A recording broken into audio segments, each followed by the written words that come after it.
Remember when people said that AI would replace developers?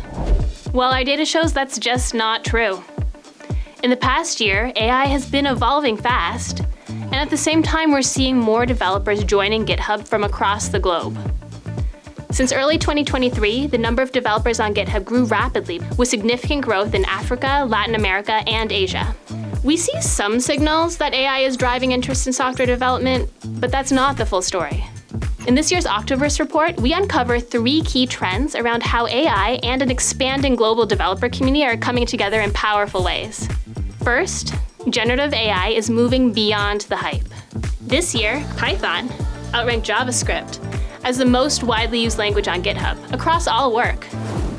We're also seeing strong interest in frameworks that enable developers to build with AI and smaller language models too.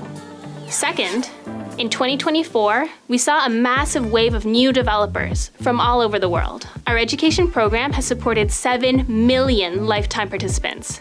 Third, as the community on GitHub grows, we're continuing to see open source expand beyond traditional software development.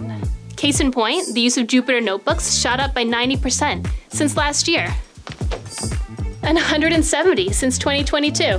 From AI's expansion to Python's growth and a surging number of developers coming together worldwide, we're seeing everyone from system engineers to data scientists build what's next. And that work is global. From being the place where generative AI development happens, to where developers at all stages of experience are working, open source is growing fast. Find out the top projects in 2024, like how Home Assistant drew the second most first-time contributors, and much more in this year's report. Learn more at gh.io/Octoverse.